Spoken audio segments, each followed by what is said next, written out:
afternoon. I want to welcome you all to the Fleming. I'm Janie Cohen. I direct the museum, and we're really pleased to have you here with us today. And absolutely delighted to introduce Paul Deslandes, whom I think most of you know. Paul earned his master's and his PhD at the University of Toronto. He spent 5 years on the faculty at Texas Tech University in Lubbock, Texas, and then joined the UVM Department of History in 2004. Paul's a specialist in British history, the history of the British Empire, and the history of gender and sexuality. He has offered courses in these fields at UVM, and in addition teaches classes on the history of London and on 20th century British culture. He is a prolific writer and the author of a number of books, including, most recently, he's published essays entitled Visual Victorians, A Response in Victorian Studies in 2014, The Cultural Politics of Gay Pornography in 1970s Britain, in Brian Lewis edited British Queer History, New Approaches and Perspectives, 2013. The same year, Exposing, Adorning, and Dressing the Body in the Modern Era in Kate Fisher and Sarah Tulalan, who edited the Rutledge History of Sex and the Body in the West, 1500 to the Present, and that's 2013 as well. His current book title, and we probably need an update as to where that stands, it's The Culture of Male Beauty in Britain, from the First Photographs to David Beckham, which should be completed shortly. Okay. Hopefully. Keep us posted. Yeah. He's written articles and reviews for numerous journals, including American Historical Review, Gender and History, Journal of British Studies, Journal of the History of Sexuality, Journal of Women's History and Victorian Studies, among others. So please join me in welcoming Paul Deslandes.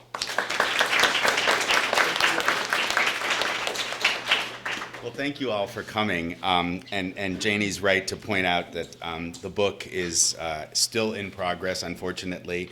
A few years ago, I agreed to write a textbook, and that has taken me away from male beauty for a while. So it was lovely to return to the subject as I prepared for this talk today.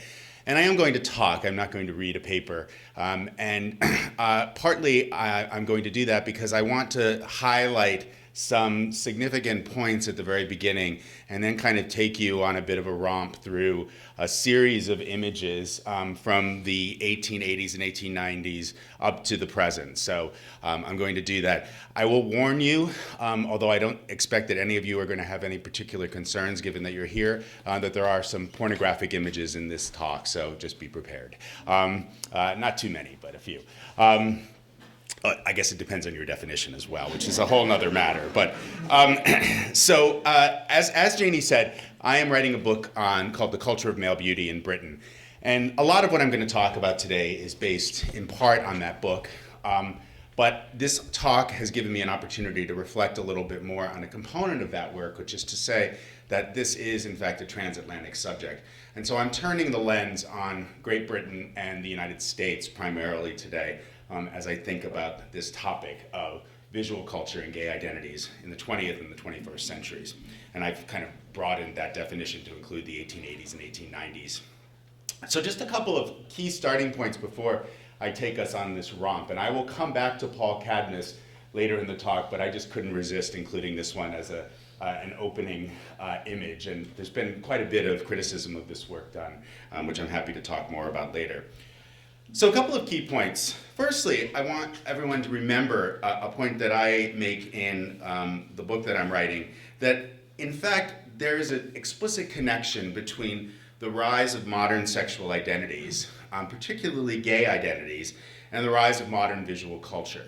And by modern visual culture, I mean the methods of production, the modes of representation, the mechanisms for producing and reproducing images, that grows dramatically over the course of the 19th and 20th centuries, especially with the advent of photography beginning in the 1840s. So that's a starting point for the book I'm writing, and it's a crucial issue in my work.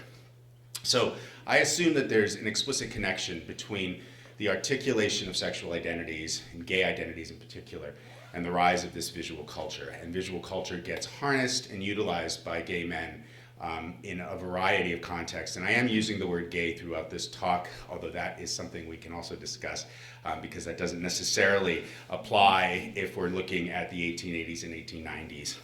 So you might hear me use the term same-sex desiring quite a bit as well.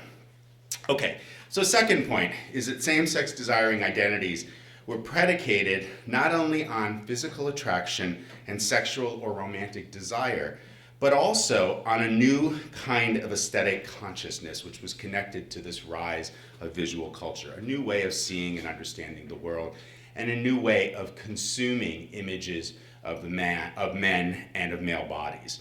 So that's very important.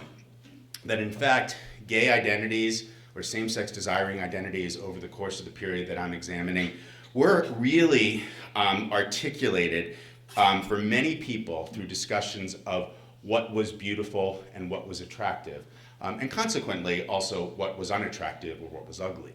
A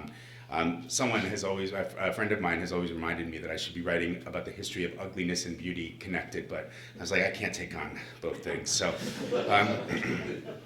beauty is much more appealing anyway. In this talk today, I'm interested in thinking about the act of viewing, the act of consuming, and the act of producing images, and the relationship between aesthetics and sexual expression. So thinking about these matters, and these are just sort of the larger issues. I'm also interested in the ways in which the images that I'm going to discuss talk to each other, historically and otherwise, because what you're going to see is a kind of repetition of motifs, a repetition of ideas and of even body types as we move through this discussion. And as we do that, I'd like you to think about the relationship between history and modernity, between the classical, which is a very important feature in all of this, and sort of modern expressions of bodily attractiveness. So those are some points. I should also say just a couple of things by way of caveat. The first is that the producers and the consumers of many of the images that we're looking at here actually ran the social gamut, but they tend toward the sort of upper segments of society. That doesn't mean that there aren't working class men consuming and producing images at the same rate, perhaps, as upper class or middle class men are. It just means that they're not always as readily accessible. They don't enter the kind of archival canon in the same way. The other thing that I should say is that this is in part a largely white endeavor. It doesn't mean that there aren't images of men of color, and it doesn't mean that men of color aren't articulating sexual identities over the course of the period.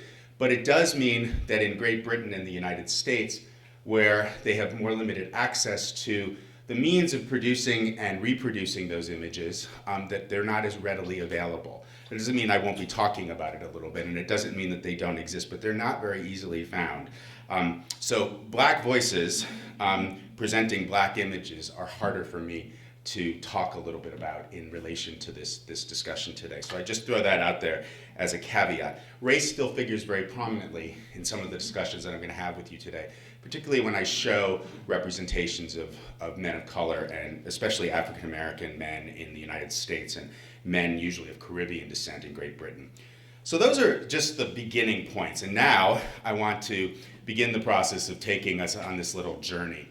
So the first segment of my talk is called Painting Aestheticism and the Allure of Youth. And I want to really turn our attention for a couple of minutes to the late 19th century in particular. And what I'm especially thinking about are the images of this sort that were produced. This is a photograph by Thomas Eakins, which was actually a study for what he would ultimately produce in painted form, called The Swimming Hole from 1884. Eakins is prominent on a lot of levels. He's a very well-known American artist, but he's also prominent because he's one of the earlier artists one of the earliest artists for using photography as a means of kind of creating studies, of doing studies, and then carrying that forward. His counterpart, and you'll see here again the kind of transatlantic connection, but his counterpart is a man named Henry Scott Tuke, who's a person that I write about in my research.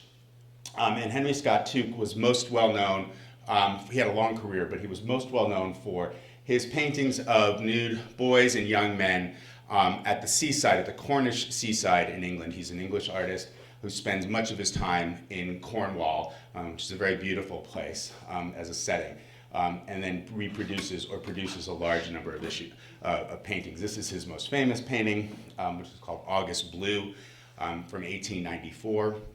When it was produced, one of the reviewers in the Times of London noted that this represented a return to the male form, or a focus on the male form, that had been absent, in his case, in British art until the 19th century. So we had a period in the classical period where there was a focus on that, and that it had largely disappeared, especially following the Renaissance, but that this was represented a resurgence.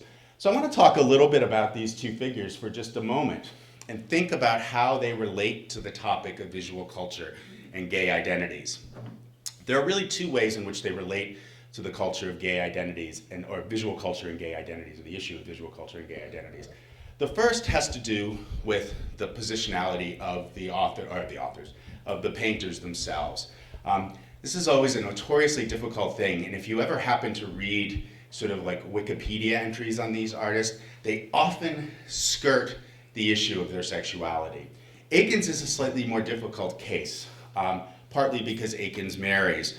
But most of the recent scholarship on Aikens talks about both the homoerotics of his painting and his own personal desires. It's clear that in some of the records that he in fact did have desires for other men, and it was not uncommon, of course, in the late 19th century for this to occur among men who were kind of marrying but also engaging in relations, especially relations with younger boys or younger men. And that's something we can talk about in the questions and answers. In the case of Tuke, that is a little more obvious. And Tuke, and I partly because I have a more intimate knowledge of Tuke, partly having read his diaries and his letters at the Tate Gallery, Tuke is clearly a same-sex desiring man who uses his art form to both express or articulate visions of beauty as he sees them, but also, I think, to create images that would be appealing to other men, right? And this is a very difficult thing to determine historically. But if you think about the process of display with regard to this artwork, much of his artwork was displayed in London, much of it was viewed by men who saw within his pieces erotic potential, and I have evidence in my research of men talking about his particular paintings. So in this case, I want to think about the way in which these paintings reflect both a certain kind of desire on the part of the artist, but also the way in which they were consumed. And the context within all of which all of this happened was really a kind of complicated context in the late 19th century. And that context really revolved around two things. One, it revolved around the resurgence of classical imagery, and the ways in which, especially for elite educated men, the classical world, particularly ancient Greece, became a model for male same-sex relationships, particularly through the reading of Plato's Symposium, but also, excuse me, the ways in which the Greek world provided an articulation of beauty that focused on youthfulness. Right? And that focus on youthfulness was extremely important because it informed a movement known as aestheticism, which many of you will be familiar with. Aestheticism being a focus especially on the notion of sort of arts for art's sake, but also focusing on the celebration of all that was beautiful. And that included the human form. And it's embodied most directly in my work and in other work, in the writings of people like Oscar Wilde, right, who articulated this very vision of male beauty in his own writing and in his own life. So this celebration of youthfulness was, in fact, a key component in representations of the nude man and a key component in the growing sense that the appeal of the young man or the youthful man was in fact one of the ways in which same-sex desiring men could express their their desires, their predilections, etc. And the art of these two figures in this story because it was consumed in both its real form and its print form by people and collected for reasons that ran the gamut. People who appreciated its artfulness and people who saw within it erotic potential. Right? So these things are very important. And the celebration of youthfulness is crucial because it's really within this period that the youthful male body becomes the ideal male body. In the context of what I'm studying. Again, it's not to say that it doesn't exist in earlier periods, but it experiences a resurgence, a departure. And all you need to think about is the emphasis on hairiness, particularly on beards, in the 1850s and 1860s. That disappears largely by the end of the 19th century, and it's partly connected to this aesthetic development. Okay, so just some more work by Tuke to give you a sense. So this is August Blue. This is noonday heat. Many of these images were also captured in photography and then reproduced in paint. They're quite beautiful paintings. So this is 1903. This is a portrait of Charlie Mitchell. Tuke developed very close relationships with his models, exchanged letters with his models, and found within those relationships romantic love and sexual partnerships. And again, unfortunately, a lot of the archival material got burned by his sister, so we lost a lot of this material when he died. Another one, two boys and a dog, and this is a very common scene. Particularly, Tuke does not focus very much on genitalia, but does spend a huge amount of time on the buttocks, and that becomes a crucial theme in much of the work that I'm looking at. All right, so the second theme I want to talk about is to just kind of get you to think a little bit more about race and think a little bit about the context of the late 19th century. The late 19th century, as many of you will know, is a period in which Britain celebrates itself as the preeminent colonial power. Right? Part of that colonial project entailed the cataloging of the cultures that the British were exerting influence over. And one of the mechanisms through which that cataloging occurred was through the means of photography. Now, these photographs were used for supposedly scientific purposes, right, to measure racial difference, to articulate racial difference. But they were also collected. It's important to note that in the mid-19th century and late 19th century, the trade in photographs becomes extensive. Right? First in the 1850s and 1860s through something called the carte de visite, which were these small Victorian mounted portraits that were traded, that were sold. I have wonderful evidence about young teenage girls collecting in Britain carte de visites of vicars, of priests, and trading them. And it was sort of like which priest is hottest, according to Victorian girls. But it's very interesting stuff. From the angle of the other side of my work. By the 1880s and 1890s, that shift or that trend toward collecting carte de visite shifts actually to collecting postcards, right, which were easily produced and which were cheap, and meant that these images were circulating. One of the tendencies was to collect images of racial others, and here we have a couple of examples. This is a carte de visite of a South African man from the late 19th century. Here's a portrait of another man from the late 19th century. And the point I want to raise about this is that part of the connection between visual culture and gay identities in the late 19th century involved this kind of imperial worldview, this fetishization of racial difference, and the way in which the possession of these cards and these postcards could in fact lead to a kind of exercise of colonial domination, right, at home, right, for people who may not have ever been to Africa, but who nonetheless were collecting these. And in my archival travels, I discovered that there were men who collected these, again, as erotic objects. It was another way to catalog and identify what you found attractive and what you found beautiful. And so I have evidence and archival collections where men white men, in particular in Great Britain, although this is also happening in the United States, were collecting these cards as a way of cataloging and documenting what they found attractive. Okay, I want to turn for a moment now to a third development that is also a product of the late 19th century. And this development is the development of what is known as the physical culture movement, which I've also titled here, The Celebration of the Body Beautiful. And the reason this is so important is because the magazines and the images that were produced as a result of this movement, and I'll say more about the movement in a minute, but the magazines that were produced as a result of this movement became, in fact, the earliest of what we might think of as the gay magazine, right? These were not gay in the way that we understand gay in the early 21st century, but in fact were magazines that were collected for their photography and for their text, which were highly coded. Coded because they had to avoid obscenity charges, but coded nonetheless in a way that men who were in the know knew exactly what was being discussed in terms of the bodies being presented and the erotic or sexual potential within those bodies.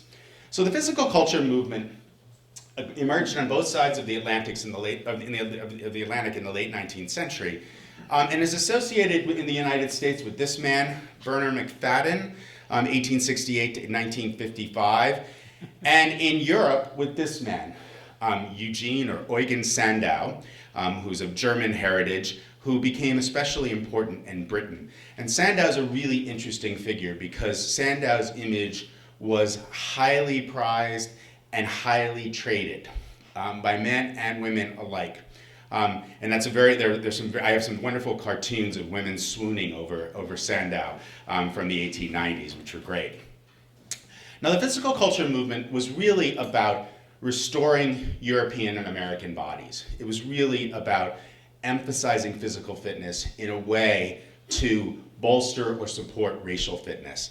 And this is occurring in other contexts as well, but this was really the focus. And the focus tended to be on muscular development and physical exercise, which is what we have here. Both of these men were practitioners of the physical culture movement that they were meant to represent, but also ideal specimens, right? So Sandow was considered to be the most handsome man in the world, the most muscular man in the world, the strongest man in the world, et cetera, all of those things apply.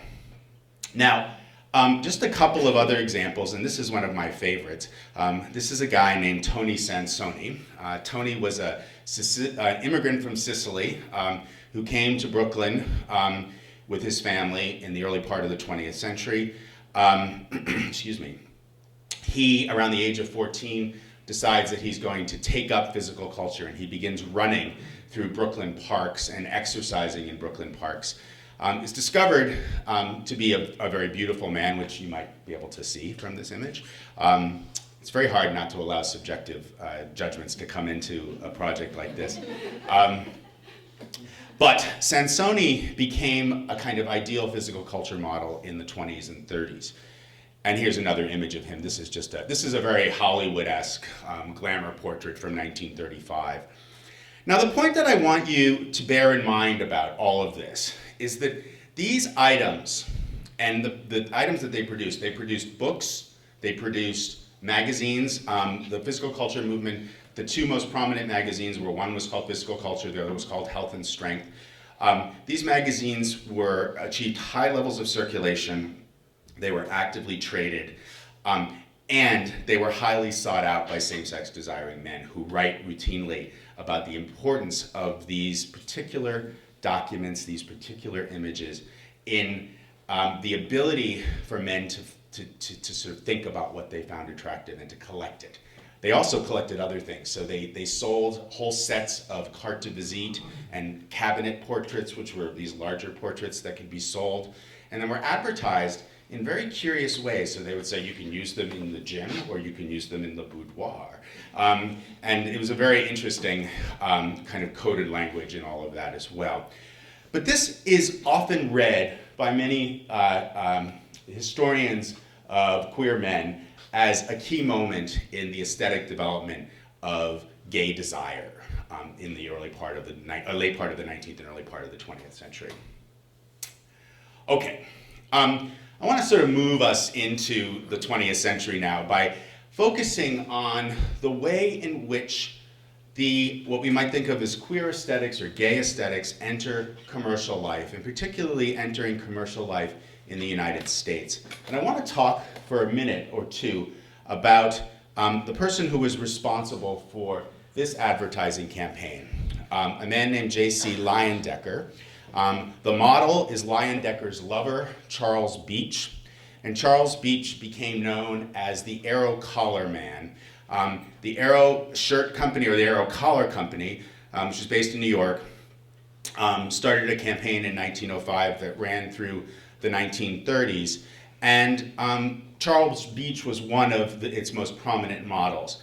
Now, the Arrow Collar Man became the Arrow Man became something of an interesting phenomenon. He himself was viewed as a real person by the people who were watching looking at his advertisements, and to a certain degree he was. Letters were written to the Arrow Company at one point in the 1920s. They received 17,000 letters to the Arrow Man in 1 month. These letters ran the gamut. Most of them were from women, some were from men. The women ran the gamut from offering their bodies, proposing marriage, and threatening suicide if they didn't have the Arrow Man.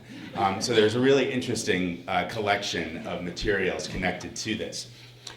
Now, Leyendecker is important because Leyendecker actually is somewhat subversive. He's able to exercise and influence modern commercial culture and modern commercial ideas and attitudes about what is attractive by inserting his own queer aesthetics into his advertising and into even into wartime propaganda. So I wanted to talk about that for a moment. Now these are two images. So the first is for the Arrow Collar. This is for a Union suit, and this is also Charles Beach, who's apparently quite an interesting figure. I didn't know much about him.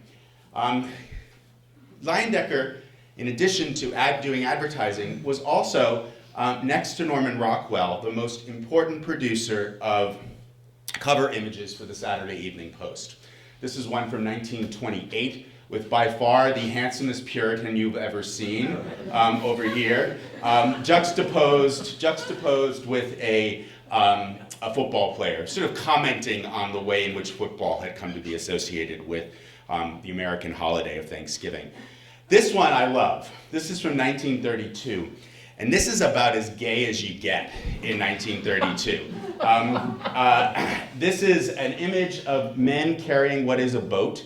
But we have chiseled bodies, actually somewhat oiled bodies if you look closely at them, wearing very little clothing and representing what had become a very dominant gay aesthetic by the 1920s and 1930s, and that was the aesthetic of the athlete, right? And in fact, the athlete becomes very common in Leyendecker's imagery.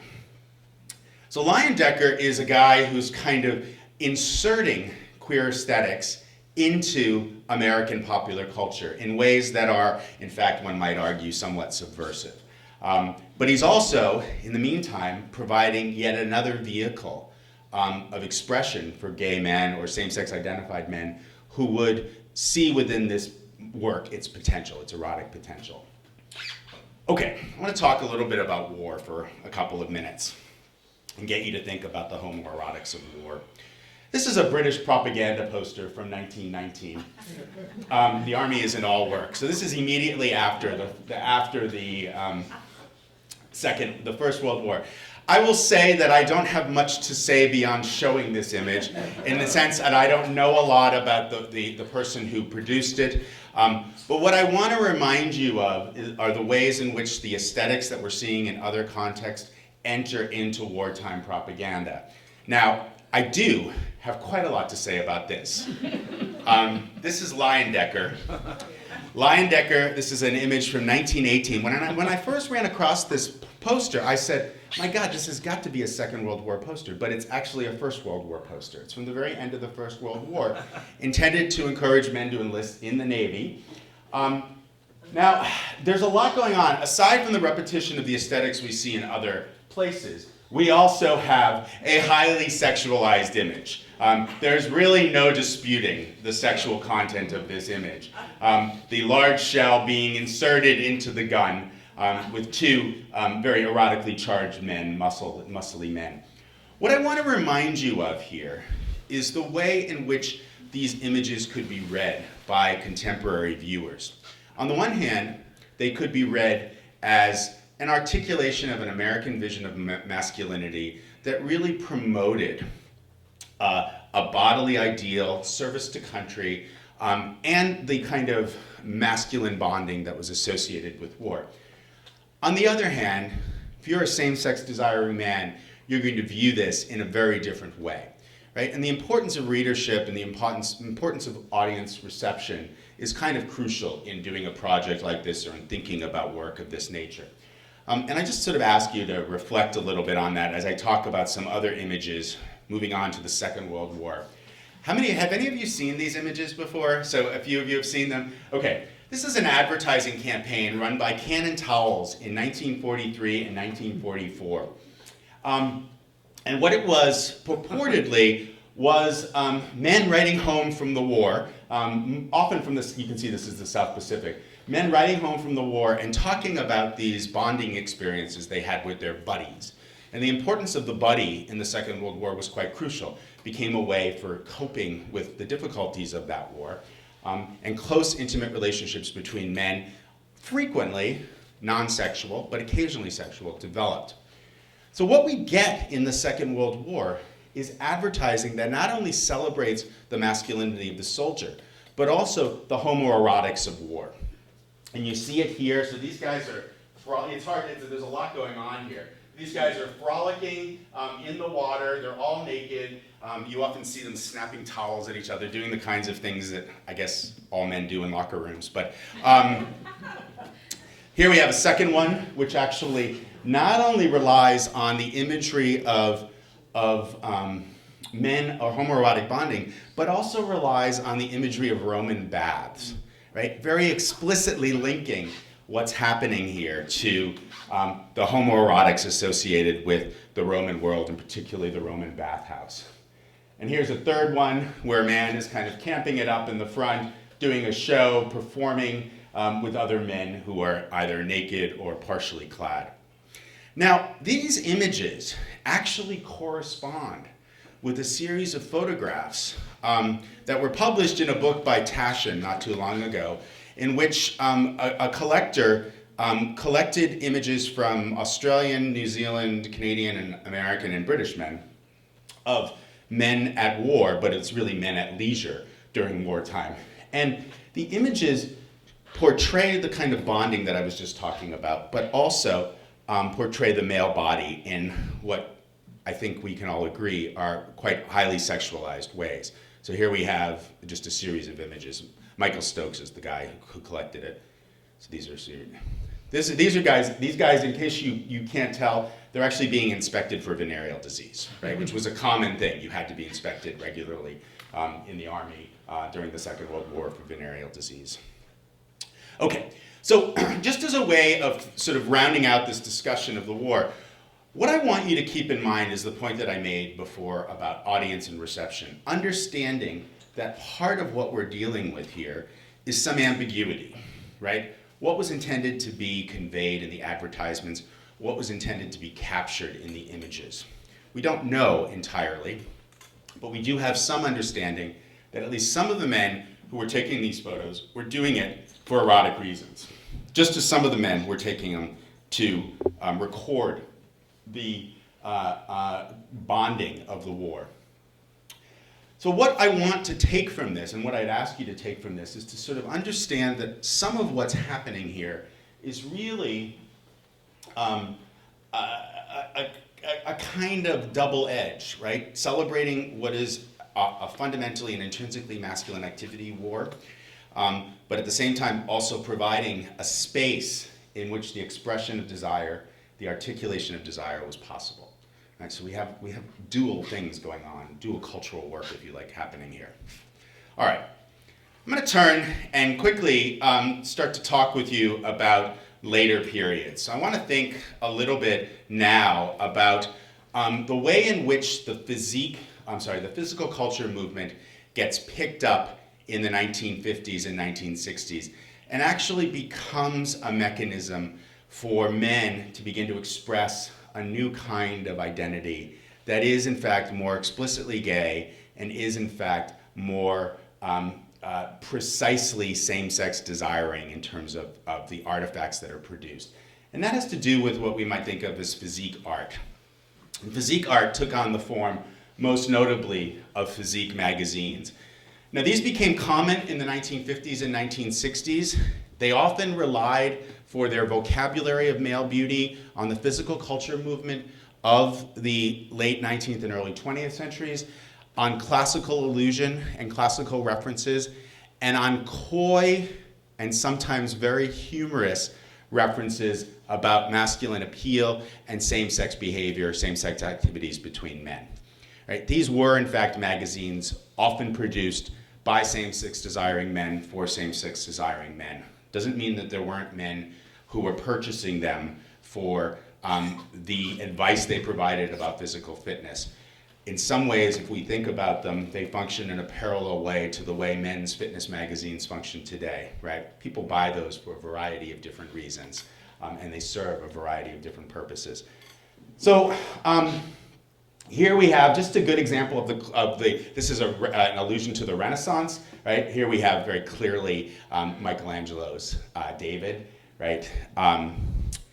Here we have more classical, this is a British magazine, Male Classics.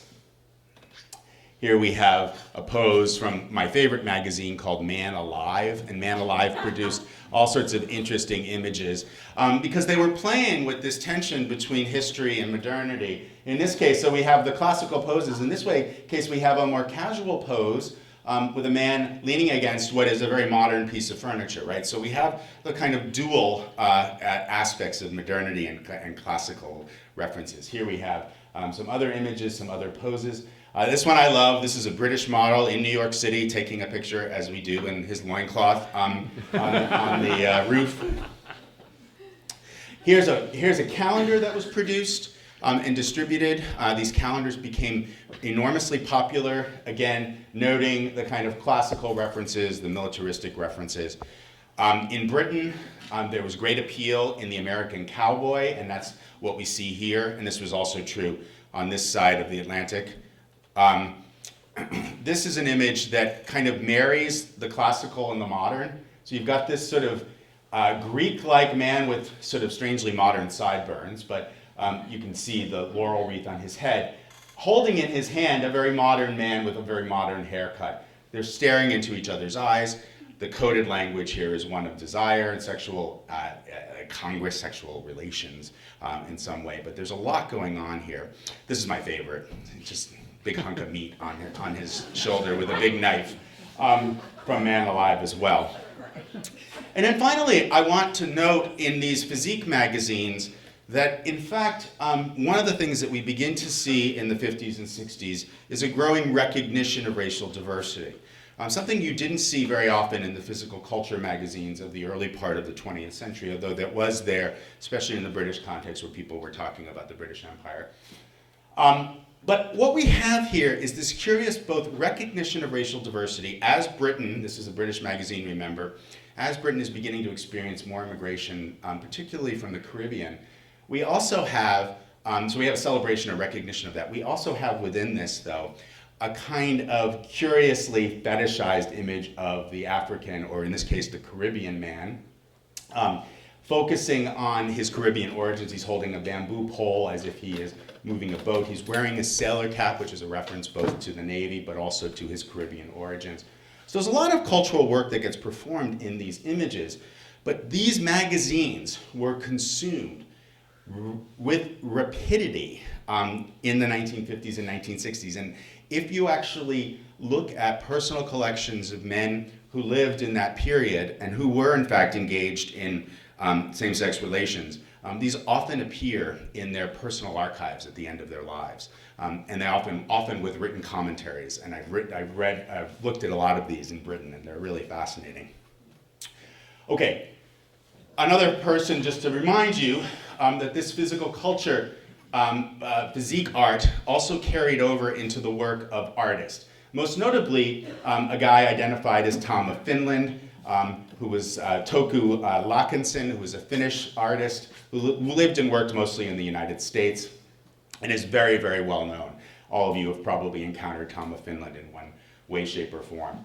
Now, Tom of Finland began his career in the 1950s actually doing illustrations for Physique Pictorial, which was an American physique magazine. And he drew on two aesthetics. They were highly masculine. He drew on traditional military aesthetics, right, which you see here in the soldier, and he drew on what was becoming an important component of American culture in the post-war period, and that was the kind of rise of the biker, the motorcycle rider, and that's what he's appealing to here. These are both highly masculine images, and it reflected Tom of Finland's desire to combat stereotypes of the gay man as a kind of sissy or an effeminate guy, right? Those are the languages. That's the language of the day. Here we see an image from a bar, two men, one, the sailor aesthetic again, and then the leather biker aesthetic. And then a more sexualized image, although I managed to cut out the most sexual aspect of it, but an image that is clearly about sexual desire. Now, the other artist that I wanted to mention is an American artist named Paul Cadmus. And Paul Cadmus, and who's the artist that features in the poster that you saw for today. Now, Cadmus is interesting for a variety of reasons, not the least of which was the eroticism of his painting, but also the degree of social criticism. And there is some social criticism, not so much in this painting, in some of his other work. His style was referred to as a kind of realism, but it's sometimes referred to as a kind of magic realism. And it functions in a very interesting way because it builds a little bit on the WPA style, the Works Progress Administration. Is that right? Americanist in the room, Works Progress Administration. Tradition of artistic representations in that period. So here we have two men on a beach, again, very much in line with the physique culture that we were talking about before. The painting I talked about at the beginning, which is the bath, and which has been read as a post-coital painting, right? This is a painting in which two men have in all likelihood just finished having sex. You have a larger tan man and then this incredibly pale young man. But the reference that many who've taken this on have pointed to is the kind of focus on the buttocks and the anus here. And then, of course, his nudes, some of his nudes.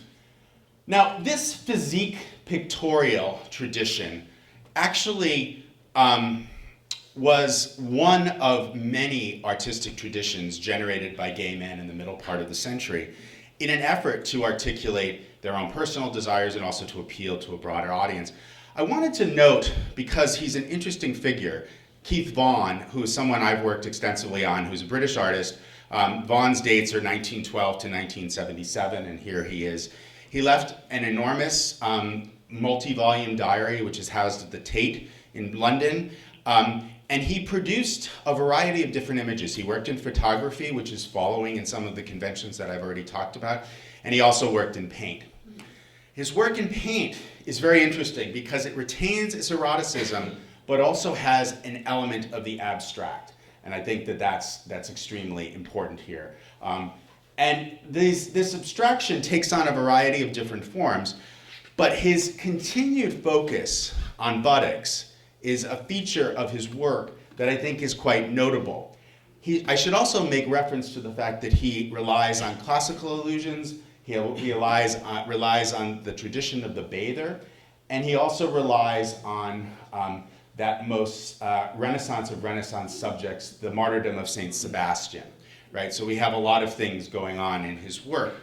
But what I wanted to remind you of is that there were alternative paths within this representation, traditions of representation that are associated with gay culture in the middle part of the century. So in the last 5 minutes or so, I want to just talk with you about where all of this goes after what we might think of this as the sexual revolution. And I want to talk about the pornographic turn. Gay men turn their attention to the production of pornographic magazines and pornographic films in earnest following the late 1960s. That doesn't mean that they weren't produced in earlier periods, they were. But they become a common feature of gay entrepreneurial life in the 60s, late 60s, 70s, and 80s.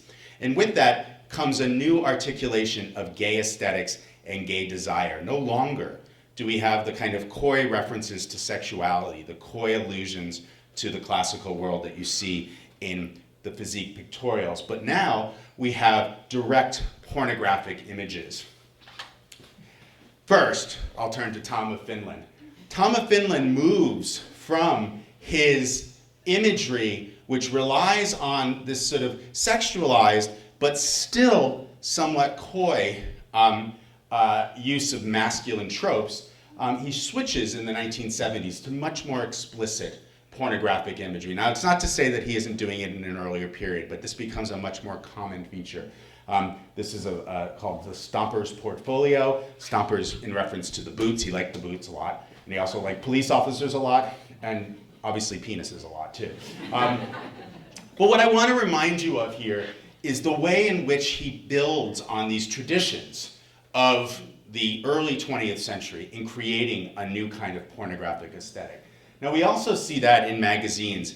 This is one that I've written on. It's called Him Exclusive, that ran in Britain in the 1970s and was actually a subject of controversy because at this point in time, the British government is cracking down pretty extensively on gay pornography and trying to shut this magazine down on several occasions. But what I wanted to remind you of in this pornographic aesthetic, not only is it explicitly sexualized, not only do people begin to talk about the importance of these expressions of sexual desire to gay culture, they actually embrace a particular kind of masculine aesthetic that sure builds on what we've seen in earlier periods, but also allows for them to explore and expand the kind of masculine type. So in the 1970s, we see something of a return of facial hair. All you need to think about is Burt Reynolds in Cosmopolitan or Playgirl, whatever it was.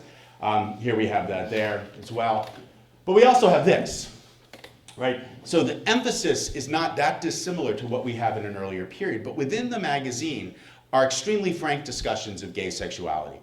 Articles on anal sex, articles on prostitution, articles that would not have appeared in the physique pictorials of an earlier period.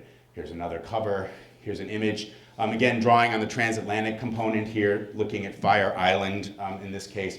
And you might see this in a physique magazine from an earlier period, but you certainly wouldn't have seen the man touching the other man sexually in this way. And that's a distinct departure. Nor would you have seen erections, which is the other thing that we have going on here. Nor would you necessarily have seen penises poking out of these obscenely short shorts. Finally, just a couple of other images. Again, recognizing the continuation of certain aesthetics here. And then in this case, the focus on race once again, thinking a little bit about the ways in which magazines of this sort, this was a feature on the Notting Hill Carnival, which was a traditional event in London. It began in the 1960s. But this was a celebration of, in this case, men of Caribbean descent in Britain. Again, recognizing that all of this is through the lens of a kind of white gaze of the magazine. Now, the other problem of the white gaze, and I'm not really going to spend much time because I'm sort of running out of time here, but is to think about the work of Robert Mapplethorpe. And Mapplethorpe combines what we might think of as high artistic traditions in photography with this pornographic aesthetic. Mapplethorpe lives a relatively short period of time and dies of AIDS in 1989. But some of the most controversial work by Mapplethorpe was the work he produced of African-American men, publishing, doing a show and then publishing a collection in 1986. I think it's called Black Nudes, I'm trying to recall. But these are two of the images in there. This is a torso. This is another man. Now, some of these images, for those of you who know Mapplethorpe, are much more explicitly erotic. Mapplethorpe's work produced huge controversy. produced huge controversy in 1989 when there was meant to be a retrospective of his work at the Corcoran. The Corcoran was forced to cancel as a result of government pressure and other pressure.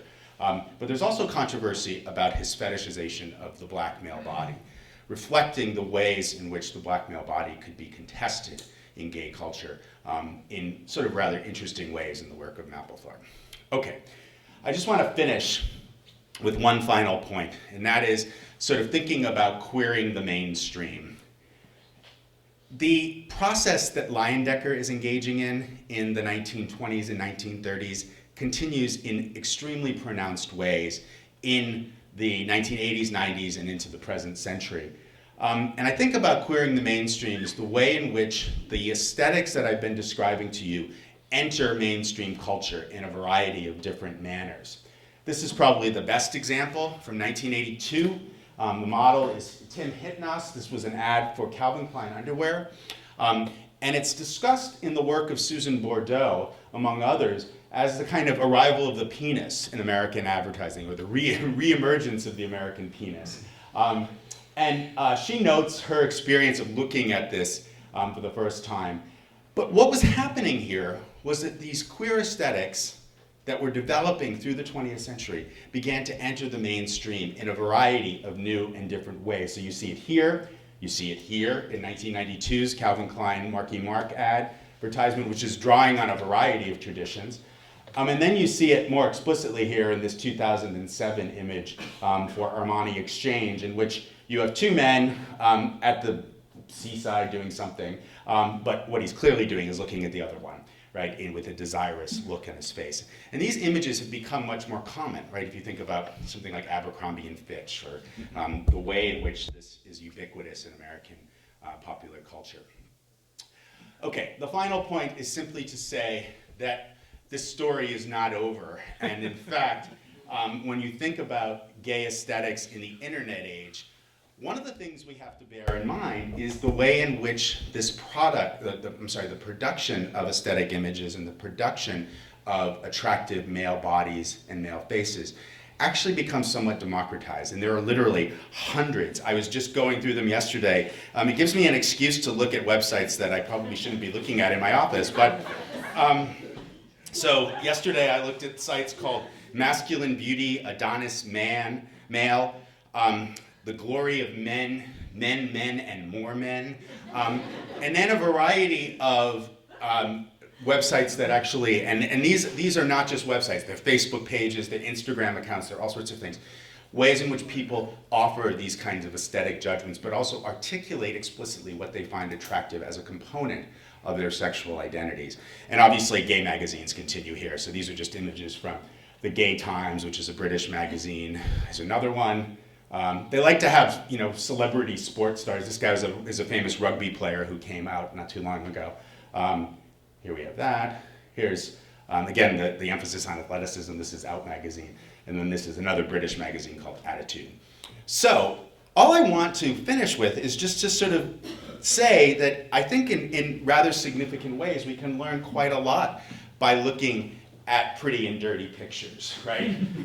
We can actually learn quite a lot about the way in which identities and aesthetic expressions are connected, and the ways in which this process of creating and consuming images has been vitally important to thinking about the articulation of gay male identities in the late 19th, 20th, and 21st century. So I'll finish with that and open the floor to questions, comments. Thanks.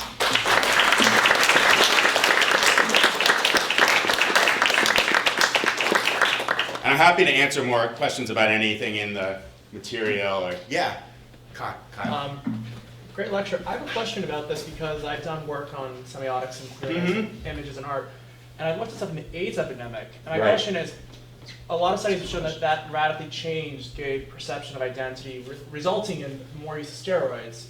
Do you find that similar in mainstream, and then does it then affect, the 20th, 21st century? Yeah. Or is that really just a gay phenomenon that just only really stayed within the gay community? Yeah, that's a good question, and in fact, I probably should have. I pulled out a section on AIDS here. and part of it has to do with the fact that it departed a little bit from the narrative. But there is absolutely a correlation between a renewed focus on muscularity in the 1980s and the connection to the AIDS crisis, the AIDS epidemic. So that the assumption is that men become concerned with physical fitness as a means of preventing the disease from taking hold, especially for men who are infected, but also as a means of combating what became a very common image in the popular media in the 1980s. And it's one of the things that I've actually done some work on. The British press, which many of you probably know, has like a really horrific tabloid component to it. And one of the things that they did was comment on the ravages of AIDS aesthetically. And they produced all of these articles in which they would show men, sort of the transformation of men in the 80s and the way in which the disease had ravaged them. I think that the rise of sort of body obsessive culture among straight men is connected to that development in the 80s. But I also think it's a reflection of the ways in which gay aesthetics actually inform the mainstream and continue to do that through the current period, right? So I think part of what we're seeing is a merger of those aesthetics coming together in the post-1980s period. And it's partly brought about by the AIDS epidemic, but it's brought about by other things as well. Thank you. Yeah, sure. Dan. Two thoughts, questions. Paul, one is, I wonder if in a more extended development of this, you deal with Sargent and his African-American model, Thomas McKellar, Yeah. of whom he did erotically charged, because it seemed to me that would play into a couple of the converging themes. Of Yeah. And the second question is, I, of course, thought a lot about literary correlatives and something about the nexus of war and homoeroticism and things like the Canon towel ads seemed, almost frivolous. There, yeah. And yet, the things that I was drawn to think of were, say, Wilfred Owen's descriptions of the male body in poems like Greater Love. Yeah. So that there's a connection that's very poignant and disturbing between the focus on war and the same-sex desire. So Absolutely. I just ask you to comment on both. Yeah, those sure. things. No, those are both really good questions. The work of Sargent does figure a little bit into my own project, and most notably is a famous, rather large painting he did called Gassed, which was done in, I think, 1918. And it's men who have experienced a gas attack, right?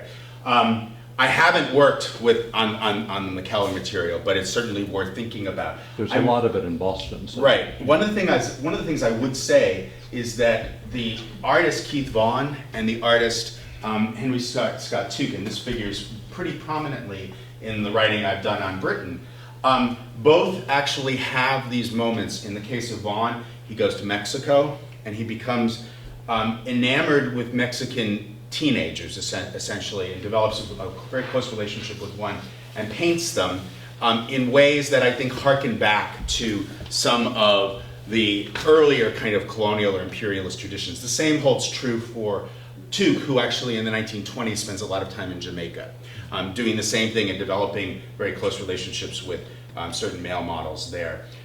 To answer the second part of your question, Dan, certainly the focus here on the war focuses on leisure. It doesn't focus on death. It doesn't focus on the ways in which the war had very real aesthetic impacts when you think about it from the perspective of disfigurement. And in my larger project that I'm trying to finish, I write extensively about facial disfigurement in the First World War, which is actually more in line with what Owen is commenting on in a lot of his work and a lot of his writing, particularly the physical ravages of war. And one of the things that I try to do in that project is to think a little bit about how physical or facial disfigurement transforms the way people understand male beauty and how it actually has an impact on, in British culture at least, how they seek to recover from the war in the 1920s and 1930s, where this is kind of resurgence once again of the physical culture movement that had begun in the late part of the 19th, early part of the 20th century. But those are big questions, so there's a lot of other stuff in there that I'd be happy to talk more about at some point. Other questions? Denise, yeah? Yeah, Paul, you alluded to this in the pre-war part of your talk, but the fact is that heterosexual females also find these men Yeah. beautiful Yeah. and erotic. Yeah. So when you're defining a gay aesthetics Yeah. of male beauty, aren't you really talking about the composition of the images rather than the look of the male? Yeah, no, I think that's a really good point, Denise, and I've thought a lot about that. And again, for the purposes of making a kind of coherent narrative today, I simplified the matter, but I think they do actually operate in tandem. But what happens is that who's responsible for producing them actually has, I think, a lot to do with all of this, right? Because many of the producers are men themselves. Women are producing some of this, but not to the same extent. There are some interesting examples of female photographers who photograph men, and I'm thinking particularly of the Victorian photographer Julia Margaret Cameron, who did a lot of really amazing photographs that document both male and female beauty, but also document age and the aging process. So I think in part it has to do with who's producing it. I think in part it's sort of simplifying the narrative a little bit for the purposes of this debate. But in the larger project, I really do try to show how these two, the sort of what we might think of as heterosexual, or female heterosexuality and male homosexuality kind of converge when we think about aesthetics, especially in the post-war period, where I think you really do see that happening in a lot of different ways. Yeah, with your Mapplethorpe comments, I was at the Walker Art Center in the early 90s, and we actually participated in the court. Right. Oh, right. I was Okay. there, and we rejected the issue around pornography totally, Mm-hmm. and said that we actually talked about how the work was actually too lyrical. Yeah. And it was beautiful. Yeah. And so I just urge you, Mapplethorpe does not figure in my work at all. I'm sort of throwing it in there as a kind of collusion, but I think you're right to say that it's not necessarily viewed. I mean, there's a difference between pornographic aesthetics and pornography. right. I mean, I think And one we made that, Yeah. but I think that's a good distinction to make. Yeah, no, that's a good. And then I think we didn't get into the 90s here, but someone like Isaac Julian, I think would be very important for you to kind of look at his Looking for Langston, Mm-hmm. and looking at that, and then his installations since then, Right. in terms of the British black male Yeah, that's gaze. a good point. Yeah, that's very good. Thank you. Can you talk about the perception of an unclothed body as being a sexualized body? And like the implications on, I don't know, maybe body shaming or maybe body liberation or something? Do you see any shift in that? Like, 'cause I think that's kind of where I'm coming from. Yeah. I think, in many of these images, there's actually there's a sort of dual work being done, right? That they are functioning as artistic expressions of a kind of abstraction of idealized beauty, right? Or a representation of idealized beauty. In other cases, they're clearly sexualized, and I do think it does depend on the context. The degree to which, I think if I think about, I'm sorry, I'm not necessarily answering this very well, but I think if I think about the later period and the work that I've done on pornography, I think the stuff in the 60s and 70s, and particularly the work in the 70s, I think one of the things we see there is a tension between the need or the desire to use these highly sexualized images of men as a means or a way to express a new openness, a new kind of sexual openness. And as a result, within those magazines and in other contexts, you begin to see people writing in about their own personal inadequacies, right? And part of what happens in those magazines is you kind of see the emergence of articles, particularly, and again, I'm speaking about the British context here, articles that actually start to focus on physical fitness and the need to achieve a certain body ideal. So I think it actually corresponds to some of what we see in later periods. Now that doesn't mean that there aren't concerns about the images that men are seeing. And again, my book is not solely about gay men or gay aesthetics. In fact, it's sort of a broader study.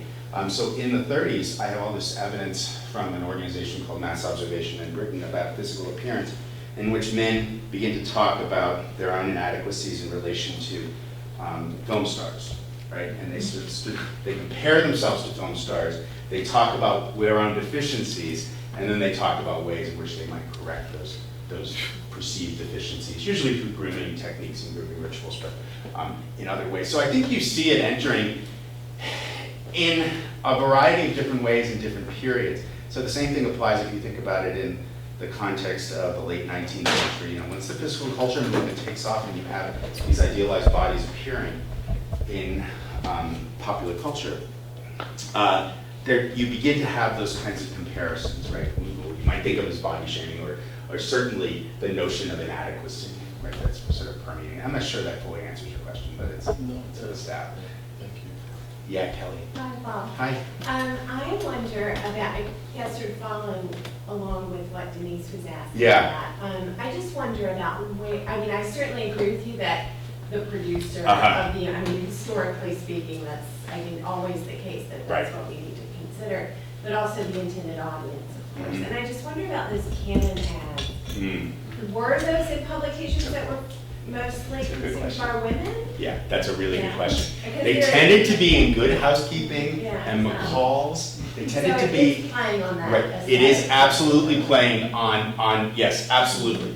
Absolutely playing on the female attraction to that. But in the work that I've done, what's very interesting are the ways in which men gravitate to those magazines as a means of getting their hands on images that they in turn can find either sexually alluring or sexually It's like fulfilling. Victoria's Secret capsules. Right. For the heterosexual. Right. But they were, and they appeared, they tended to appear, some of those ads do also appear because they serve as a kind of wartime propaganda. You do see them on magazines for more general audiences, like the Saturday Evening Post, Collier's, magazines like that. So you do actually see them in that context. Also have the small image of the women that's sort of in each Yeah, one of them. right, with the towels, right, absolutely. Yeah. I don't know if this is way off track or not. Don't But worry. In your studies, you're talking about homoeroticism and effect on the male image. Have you looked at other things, like, for example, and I can't think of his name right now, there's an architect who's written a lot of books on building sex. There's yes. I don't know that, And the image of male image in architecture, simply because most architects are men, Right. and that has an influence on what the buildings look like and how we move through them. And then there's a woman architect who's written at least one book that I know of similar, of how women who design buildings have a really different image. So I'm wondering if there's if there are a whole lot of parallels through different aspects of our culture today. Yeah. Which have, I don't know what it was, another thing we can look at of highway construction. I don't know. Film is probably the best, the best place. I didn't talk about film intentionally here today, just to try to limit it. But I think the question about buildings is actually a really interesting one, because the built environment serves this interesting function, in terms of affecting how people kind of experience their lives, the way they inhabit those buildings, but then also in terms of how they kind of see a building fitting into their community. But God, I haven't thought about the sex of buildings at all, really, and I think it's a really interesting point. And I certainly have thought about buildings that are phallic, right? Those are sort of everywhere. I think about there's a wonderful memorial, First World War memorial in Kansas City, Missouri, that has a wonderful highly phallic monument. And then there's the, what do they call it? The State House in Lincoln, Nebraska. The penis on the plains, I think is what they refer to it as. So no, and I don't mean to make light of what you're discussing, because I think it's actually a really interesting question. I do think it probably most appears in the cultural forms that I've described here today, but I think Dan's point is an important one about literary text, for example. Yeah. Right, that's probably the best place. The other place to see it is to sort of think about the way in which we employ sexual language and gendered language to describe any number of things, sort of scientific processes, that kind of stuff. But it's an interesting thing to think about. Yeah, Dan? Just another maybe tree to bark up that perhaps you've already been looking at, but a lot of modern dance. Modern dance and the physical culture movement are more or less of twin birth. Absolutely. And that's why modern dance departments were often in kinesiology or phys ed departments. And I'm wondering about the male bodies of dancers and how they're treated in art. And I think of the Wyeth paintings of Nureyev, and but you can go back to Nijinsky. You can think how sexualized women dancers were, like Isadora Duncan or Josephine Baker. Absolutely. Yeah. No, I think the connection between dance and physical culture is very important. In fact, in Britain, the context I know best, that movement, you're absolutely right to point to the fact that those two movements emerge simultaneously. Yeah. And in fact, dance and dance instructors became very important in physical culture, as you say, in a variety of contexts. Of course, most physical culture is, in some instances, is taught in primary and secondary schools in Britain, and then in a variety of private and public organizations. Doesn't quite enter the higher education spectrum until a little bit later in that context, where I think the United States tends to be a little more inclusive of subjects in an earlier period than the UK. No, I think that's right. Yeah. Are we done, probably? Yes. Okay. Chris has just done that, so thank you all very much. I really appreciate it. And I should say that I was venturing into territory that isn't necessarily subjects of my own research, so I was kind of traversing over a wide range of material today, so thank you. Take care. How are you? Good for you. Good.